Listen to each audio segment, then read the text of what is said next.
하지만 이제는 다시 한번 주목을 해야 될 것 같은데요. 이유는 작년에 엄청난 상승을 이끌었던 정책 기대감이 다시 한번 생기고 있기 때문입니다. 이것이 또 하나의 정책 모멘텀이 될 것이라고 기대를 하고 있는 건데요. 바이든의 인프라 정책 외에도 정말 큰 모멘텀이 하나 더 생기는 겁니다.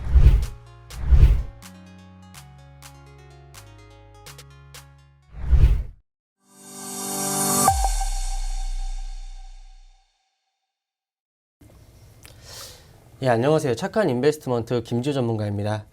지난주 후반 우리 증시는 공급망 문제와 금리 우려로 약간의 조정을 받으면서 여기에 추가로 FOMC를 앞두고 현금화를 하려는 매물이 더해지면서 밀리는 모습을 보여줬습니다. 거기에 애플, 아마존이라는 대형 기업들이 실적이 예상치를 하회하면서 투자 심리를 위축하게 만들었고, 특히 애플에 부품 공급하는 국내 기업들에게 부담이 될 것이라는 우려 또한 있었습니다. 하지만 주말 동안 미 증시는 어느 정도 안정이 되었고, 아시아 국가들 국채 금리들도 하락을 하면서 이번 주는 어느 정도 이제 진정되는 모습을 보여주고 있는 상태입니다.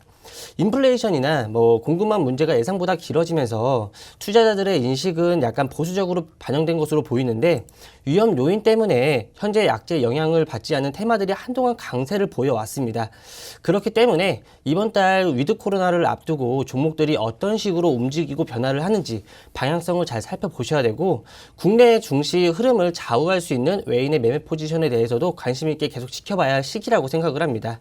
노란톡방에 들어오시면 시장 상황에 맞춰 브리핑이나 변화하면서 부각이 될 수 있는 종목들 지속적으로 찾아드리고 있으니까요. 노란톡방과 방송 꼭 지켜봐 주시고 들어와 주시기 바라겠습니다. 자, 오늘의 이제 이슈부터 좀 짚어보도록 하겠습니다. 오늘 시장에서는 우리가 어떤 내용 좀 주목을 해볼까요? 예, 작년만 하더라도 신재생 에너지들의 관련주들이 강한 상승은 진짜 끝이 없었습니다. 정말 강한 상승을 많이 보여줬는데요. 지금은 그 상승세가 잊혀질 만큼 시장 주도주에서는 조금은 멀어진 느낌입니다. 혹시 앵커님은 작년에 신재생 에너지의 상승을 혹시 기억하고 계시나요? 네, 그래서 이제 한참 지금 방송을 통해서도 신재생 에너지 주목해보자 이런 이야기들 많이 했었던 것 같거든요. 그럼 혹시 작년에 그 신재생 에너지가 왜 올랐는지 그 이유에 대해서도 혹시 알고 계시나요? 그건 전문가님이 지금부터 설명해 주시면 되죠. 네, 그렇습니다. 그 상승세 이유에 대해서 설명을 좀 드리자면, 바로 신재생 에너지에 대한 각국 정책 기대감이 바로 상승의 이유였습니다. 특히 미국 대통령의 바이든 당선되면서 신재생에 대한 이제 정책 기대감은 최고조를 이뤘었는데요. 이후에는 그 정책 기대감이 줄어들면서 같이 주가 조정도 같이 받고 있습니다. 하지만 이제는 다시 한번 주목을 해야 될 것 같은데요. 이유는 작년에 엄청난 상승을 이끌었던 정책 기대감이 다시 한번 생기고 있기 때문입니다. 구체적으로 미국 바이든 대통령의 2차 인프라 패키지안이 새로운 단계에 접어들었는데요.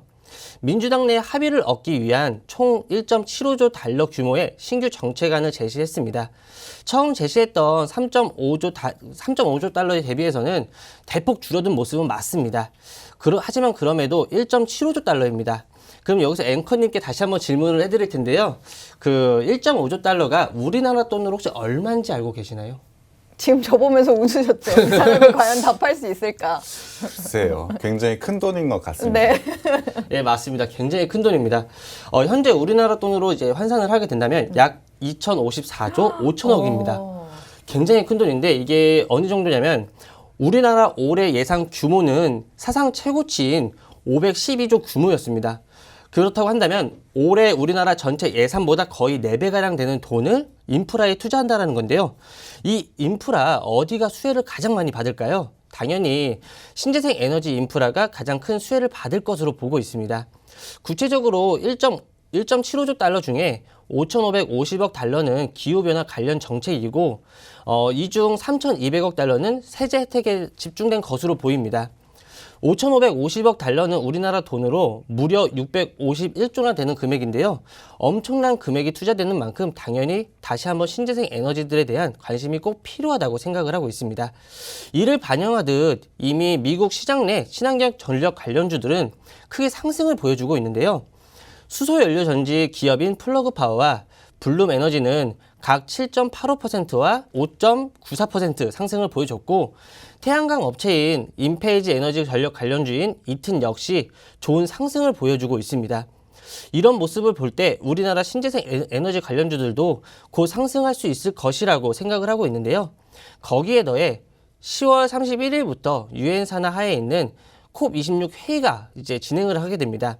콥26 회의는 기후 변화를 논의하는 국가 간 최고 회의인데요.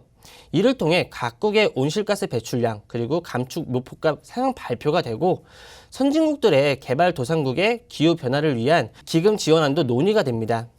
무엇보다 각국의 탄소 배출을 강제할 수 있는 시장 기반의 조치들이 논의될 예정인데요. 이 회의를 통해서 기후 변화의 실질적 강제성이 부여하는 중요한 분기점이 될 것입니다. 이것이 또 하나의 정책 모멘텀이 될 것이라고 기대를 하고 있는 건데요.